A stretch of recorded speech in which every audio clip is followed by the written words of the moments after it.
Last time, 5 of history's greatest empires broke against the mountains of Afghanistan. But here's the twist. Something did defeat them. All of them. Every conqueror who ever lived. Beaten by the same opponent. Perfect record. Undefeated. Not one single loss. Tonight, 7 of the greatest conquerors in history, and the ridiculous, ironic ways each one lost his final battle. Because history has a sense of humor. A very dark one. Let's meet the collection. Number 1. Cyrus the Great, the man who invented the world empire. 2,500 years ago, he ruled from Greece to India. He freed slaves, wrote the first charter of human rights, and kings called him the King of Kings. Then he looked north and made his last mistake. Beyond the river lived steppe nomads, led by a queen named Tamerlane. Cyrus captured her son with the oldest trick in the book and abandoned camp full of wine. The queen sent one message: "Return my son, or I will give you more blood than you can drink." He didn't listen. His unbeatable army was torn apart on the open steppe, and the queen kept her promise. She lowered his crown into a vessel of blood. "You thirsted for blood," she said. "Drink." The King of Kings, defeated by a mother keeping her word. Number 2. You remember him, Alexander the Great. Undefeated, ever. He survived arrows, sieges, deserts, even Afghanistan. By 32, he ruled the known world and wept that there was nothing left to conquer. Then one night in Babylon, he went to a party. He drank from a cup and a fever took hold. Bad wine, poison, or one tiny mosquito. The man no army could touch spent 10 days burning in his bed. Asked who should inherit the greatest empire on earth, he whispered 2 words: the strongest. Worst will ever. His generals instantly tore the empire apart, fighting over that one word. 1 million soldiers couldn't scratch Alexander. A bug the size of your fingernail finished him in 10 days. Number 3. Julius Caesar. He survived 20 years of war, storms at sea, even being kidnapped by pirates, whom he later personally hunted down. Because of course he did. He conquered Gaul, crossed the Rubicon, crushed every rival Rome had. So where does the deadliest man in Rome fall? Not on a battlefield. In a meeting. A soothsayer warned him, "Beware the Ides of March." He laughed. On his way in, someone handed him a note naming every conspirator. He didn't read it, he was busy. 23 daggers later, the conqueror of Rome lay at the feet of his old rival's statue.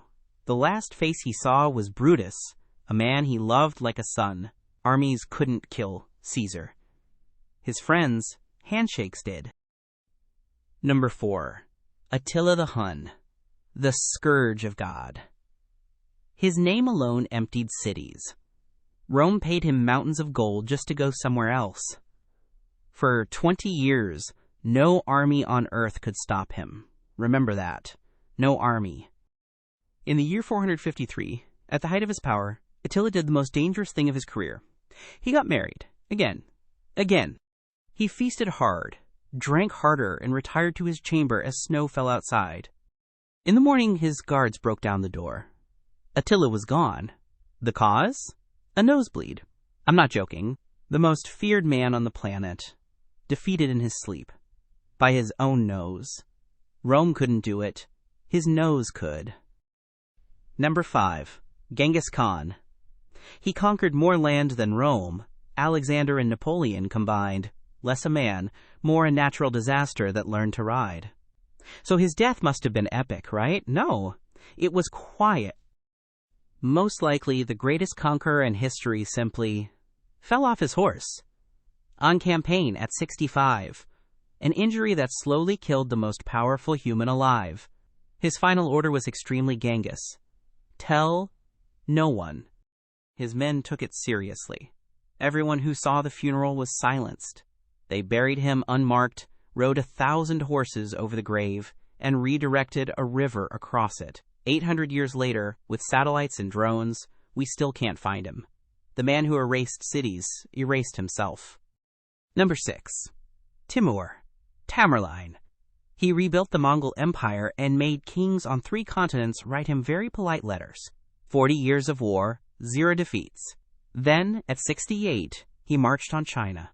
in the deadliest winter anyone could remember. The man no army could stop was stopped by February. He caught a fever in the cold and died in camp without fighting a single battle.